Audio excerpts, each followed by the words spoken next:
Hello, everybody. Thank you very much.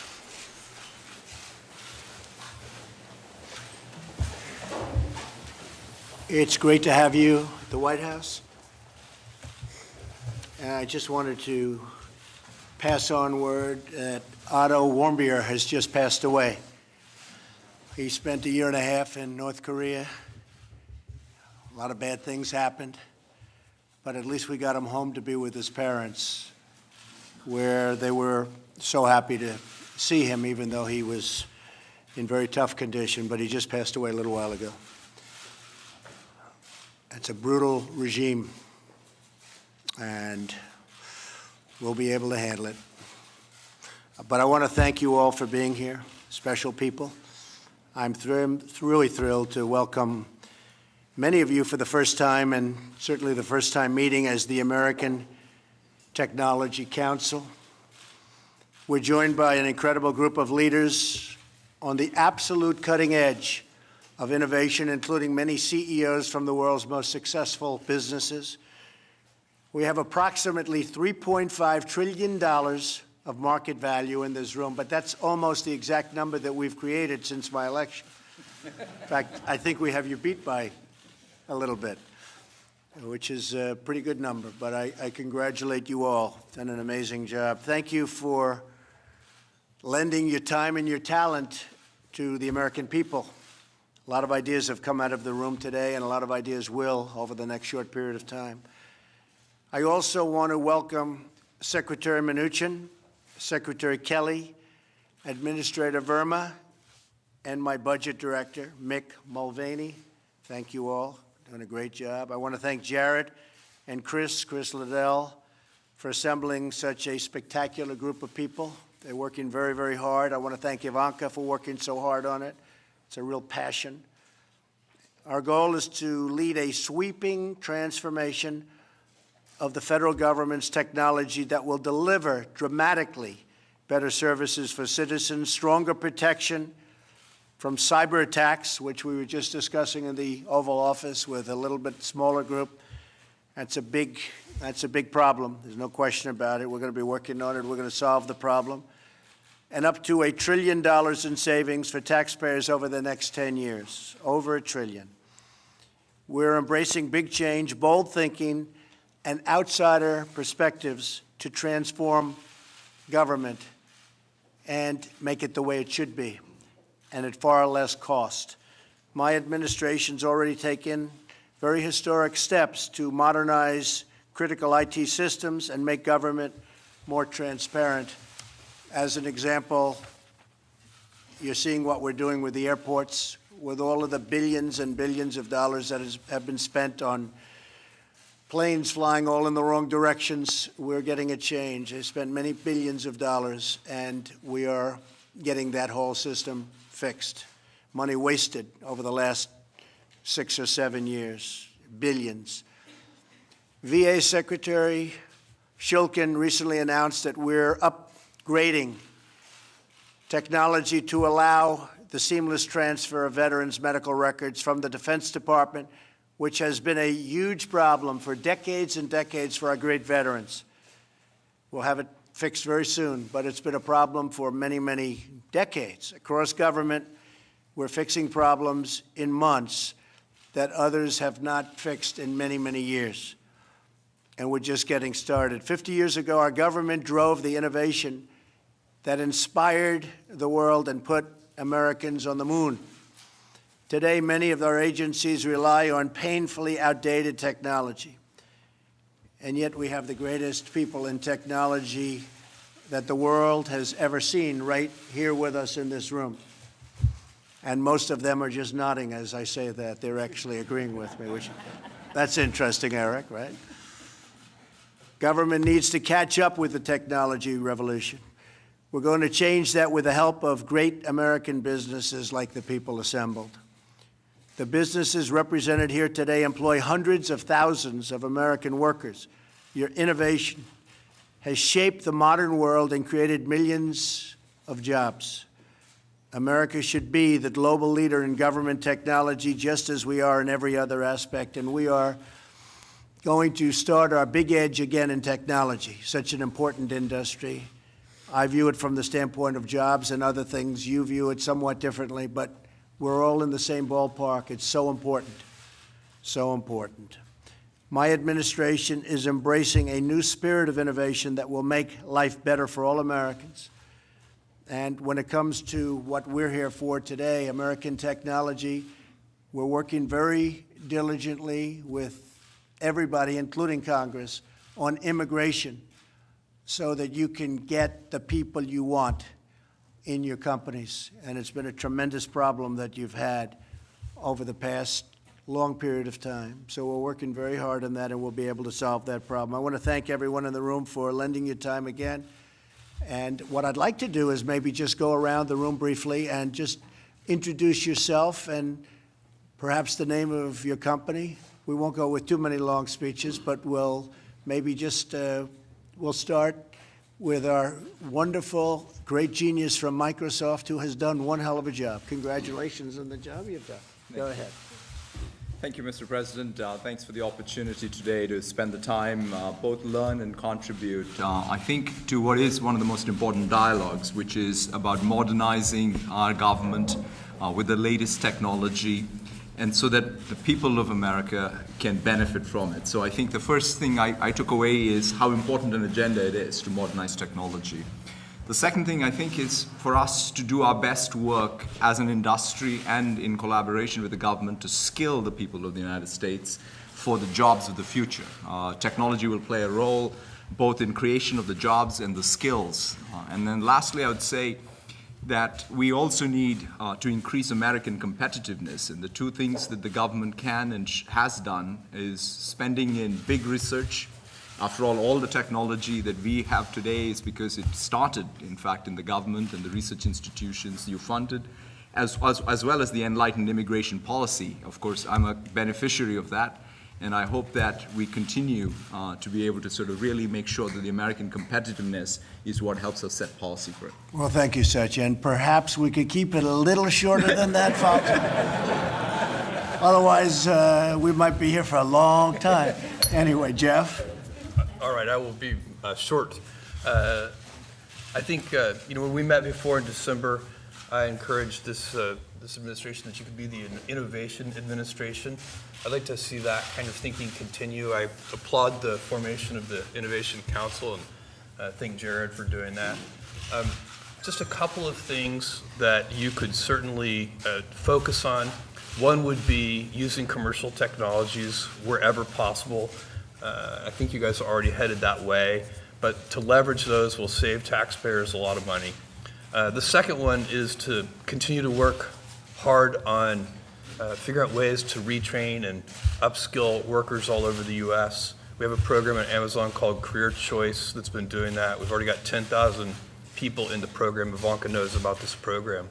And then the third thing to keep your eye on, and I think it would be impossible to overstate this, is that the United States needs to, in every way, at every level, be working on machine learning and artificial intelligence. And that can be used in every part of government to improve the services that government provides to citizens. Good. Thank you, Jeff. Very good. Thank you. Okay, next. Mr. President, I'm Rafael Reif. I'm MIT's president, and I'm delighted to be part of this terrific group. Let me say that I applaud the focus of the administration and innovation. We are the most innovative country in the world today, and the biggest issue we have among ourselves right now, in my view, is to stay where we are as the most innovative country in the world 30 years from now and beyond. Well, my uncle was a professor there for a long time, so I have a lot of respect for MIT, believe me. Great place. Thank you. Thank you very much. Okay, yes. I'm Carol Folt. I'm the chancellor at UNC, and I too am delighted to be here talking about innovation and workforce and talent. I mean, people have said what's really important, but when I think about the future, I think of all those kids that have such capacity, and what we're talking about is trying to take every resource we have to put to building that innovation capacity for the country, and so it's great to be here. Thank you very much. Yes, thank you. I'm Tom Layton from Akamai, and we protect government websites from attackers, the majority of the government websites, including whitehouse.gov. The DNC could have used you. Well, it's an important job, and as you can imagine, there's a lot of folks out there trying to do bad things, and we're delighted to help with the effort to save $1 trillion and to secure the government. Good, thank you. Thank you, Mr. President. I'm Zach Bookman, CEO of a company called OpenGov. We have about 1,500 governments across the country as customers of our smart government cloud for budgeting and intelligence and open data. I'm really excited and honored to be a part of today's conversation, and I applaud the work that Jared and so many others here are leading. It's clear to me that a lot of the thinking being applied is exactly what's been needed for a long time, and I think it's just the beginning of a lot of innovation. So I think that's right. Thank you very much. Pat Gelsinger, CEO of VMware, also representing Dell here today.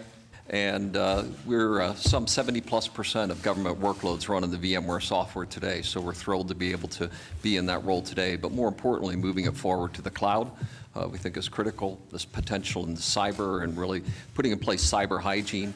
And ultimately, we as an industry are the product of the seed corn that was planted 30, 40, 50 years ago from the great research investments of government and university.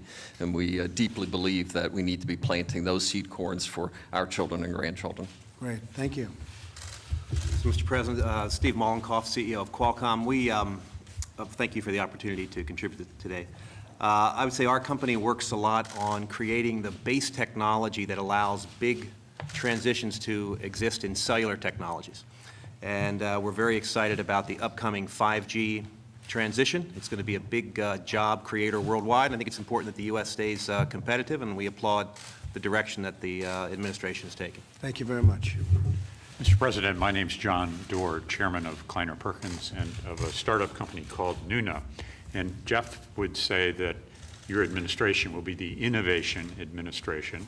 And I'd like to challenge it to also be the data liberation administration. There's $1 trillion worth of value locked up in government databases. And if we unlock that, we can transform healthcare, we can improve services for citizens, we can lower the costs of government. And if you set the data free, the entrepreneurs are going to do the rest. I'm particularly impressed by the thinking of Seema Verma over in your Medicare and Medicaid teams, and look forward to working with you. Thank you very much. Thank you.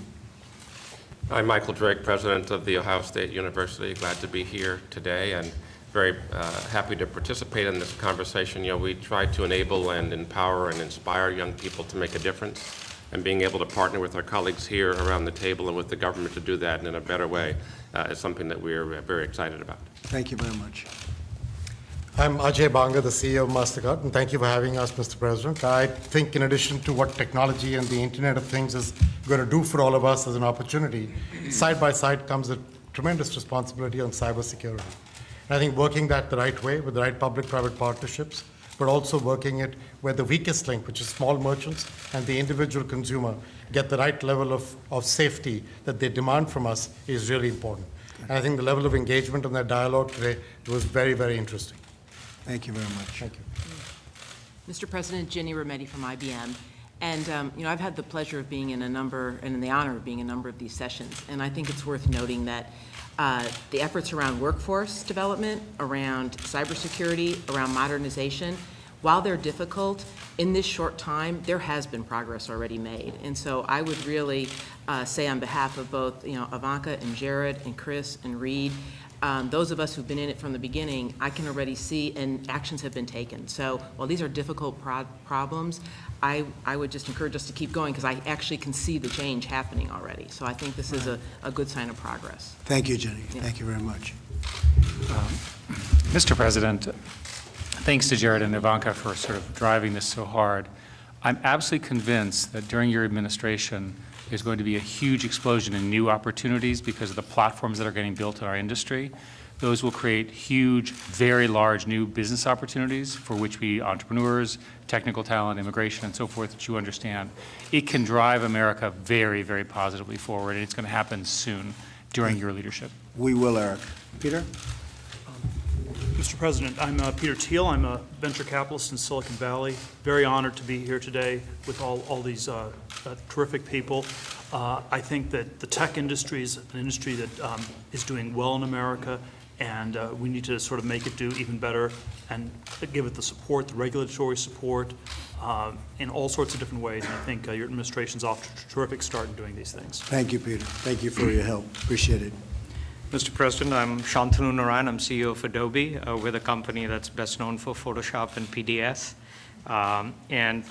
Thank you for having us today. Two quick things. One is, I think you're championing a culture of innovation. I think is going to be critical to our country's future leadership, and shared services for improving government will, I believe, drive a lot of efficiency. Thank you very much. Mr. President, Brian Krzanich, CEO of Intel. You know, what I got out of today is, first, is a great honor to be here and a real pleasure, but also it was a great outreach, I think, between the private-public partnerships that we can really drive innovation much, much faster. And so I hope today's just the start of what we can accomplish together. Thank you. A great company, and I appreciate it. Thank you very much. Deeply honored to be here. I'm Alex Karp, Palantir. Know many people in the room and in your White House from our work, and have supported General McMaster on the front line and many of the special operations people in America and around the world. What's very gratifying about what you're doing is the focus on getting more output for the input, which I don't think there's been a deep focus on in the past. And I'm really grateful to your staff for pushing that forward. We focused on rooting out waste, fraud, and abuse in the government, which is something I think all Americans would welcome, and I thank you for your efforts. Thank you. Thank you very much. Bill McDermott from SAP. It's been a great pleasure working with your team on the intellectual renewal of America. We've had the opportunity, the great opportunity, to work with the Army, the Navy, even states like Indiana, and driving results. And I know you want to drive results. So in addition to the $1 trillion in costs we can take out, probably we can add another $2 trillion on the numerator in terms of digital business by getting the public and the private sector in full cooperation under your administration. Look forward to supporting you every way I can. Thank you very much. Thank you, Mr. President. Hi, I'm Kyron Skinner. I think you know me from the campaign on the foreign and diplomacy side and from transition as well. But I'm also a professor at Carnegie Mellon University, where I work on international security issues, cybersecurity with the engineers and computer scientists. And what I liked most about today is that we talked about recreating the ecosystem of the early decades of the Cold War between government, among government, the private sector, and the university, to regenerate our economy and create innovation. I'm also a fellow at the Hoover Institution at Stanford, and they'll get mad at me if I don't mention that. That's good. Thank you very much. Appreciate it. Thank you, Mr. President. Thank you, Mr. President. I'm Julie Sweep, CEO of North America for Accenture. The level of discourse and enthusiasm in the sessions today, which were very productive, is a powerful reminder of the importance of collaboration. And I think two very clear themes were that modernizing the government is not about technology, it is about outcomes for our citizens. And second is the investment also in our great public servants that this will bring about, and the opportunities for the many people who serve in the federal government today to help them bring better services and outcomes for the citizens. And those are both very important and exciting themes. Thank you. Thank you very much. I'm Safra Katz, CEO of Oracle. We had an absolutely tremendous day working together. The partnership between academia, the government, and commercial enterprises is such a powerful combination together with leadership, which is critical for real success. And you had volunteers from all sides and a lot of people working already and raring to go for the next level. So thank you. Thank you, Sam. I'm Tim Cook from Apple. The U.S. should have the most modern government in the world, and today it doesn't. And it's great to see the effort that Jared is putting in working on things that will pay back in 5 and 10 and 20 years. The government should be focused on its citizens, and the services of the government should be measured on how pleased the citizens are with receiving those services. That basic premise is not how it's done today. And so I would really encourage you to ask the cabinet how they're measuring their parts of government and what they're doing to serve the citizens that they're meant to do. Secondly, totally unrelated, but something I feel very passionate about, coding should be a requirement in every public school. We have a huge deficit in the skills that we need today versus the skills that are there. And we're trying to do our part, or hopefully more than our part in doing that. But I think leadership from government is also key. Thank you very much, Tim. Appreciate it. And appreciate all you're doing over the last number of months for jobs. Thank you all. Thank you very much. Appreciate it. Thank you.